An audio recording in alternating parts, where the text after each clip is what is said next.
बहुत समय पहले की बात है। एक बहुत गरीब इंसान था।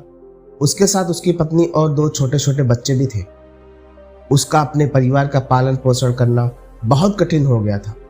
उसका दिमाग काम नहीं करता था और मन भी अशांत रहने लगा।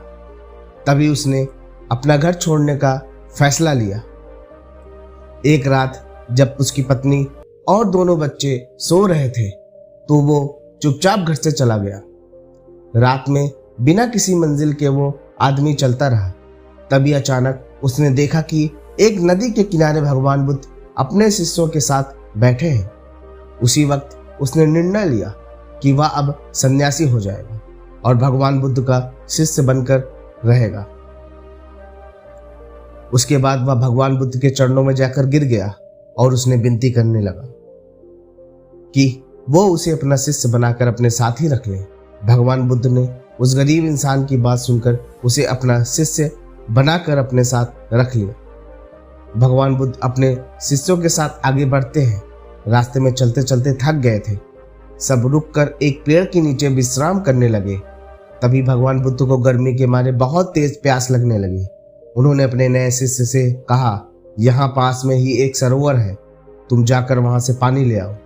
भगवान बुद्ध का आदेश मानकर वह सरोवर से पानी लाने चला गया। जब वह सरोवर के पास पहुंचा तो उसने देखा कि कुछ जंगली जानवर सरोवर में उधम मचा रहे हैं। जैसे ही वह सरोवर के और पास गया, सारे जानवर वहां से भाग जाते हैं, लेकिन सरोवर में कीचड़, सड़े गले पत्ते ऊपर तैर रहे थे।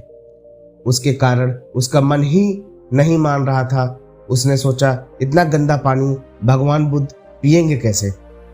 फिर वह बिना पानी लिए वापस लौटता है और आकर बुद्ध से बोलता है, भगवान, उस सरोवर में तो बहुत ज्यादा गंदा पानी है, वो पीने लायक नहीं है। अपने शिष्य की बात सुनकर भगवान बुद्ध थोड़ी देर चुप होकर बोले, जाओ उसी सरोवर से जाकर पानी ले आओ। भगवान बुद्ध का आदेश मानकर वह वापस से सरोवर की तरफ चला गया, लेकिन वह मन में यही सोच रहा था कि भगवान बुद्ध इतने गंदे पानी को कैसे पिएंगे। जैसे ही वह सरोवर के पास गया, वह यह देख कर चौंक गया कि सरोवर का पानी एकदम निर्मल और स्वच्छ हो गया है और अपने स्वभाव में बह रहा है। उसने पानी लिया और भगवान के पास आते ही उसने प्रश्न किया, भगवान, थोड़ी ही देर में सरोवर का मैला पानी इतना साफ कैसे हो गया। फिर बुद्ध ने उसे समझाते हुए कहा, जब जानवर पानी में उधम मचा रहे थे तब सरोवर का कीचड़ उभर आया था, लेकिन कुछ देर शांत रहने पर कीचड़ फिर से नीचे बैठ गया और पानी पहले जैसे फिर से स्वच्छ हो गया। ठीक उसी तरह से हमारे मन की स्थिति भी होती है। जीवन की कठिनाइयों और भाग दौड़ हमारे मन में उथल पुथल पैदा कर देती है, जिसके कारण हम बिना सोचे समझे गलत निर्णय ले लेते हैं। लेकिन कोई भी निर्णय लेने से पहले अगर हम अपने चित्त को शांत रख के और धैर्य पूर्वक बैठ कर सोचे तो हमारे मन की वो उथल पुथल भी पानी की कीचड़ की तरह नीचे बैठ जाती है और तब हम जो भी निर्णय लेते हैं वो हमारे हमेशा सही होता है। इसलिए बुरे समय में इंसान को अपना धीरज नहीं खोना चाहिए।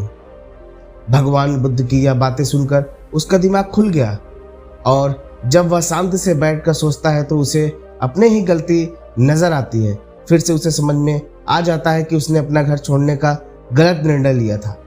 फिर वो भगवान बुद्ध के चरण स्पर्श करते उनसे आज्ञा लेने अपने घर को वापस चला जाता है।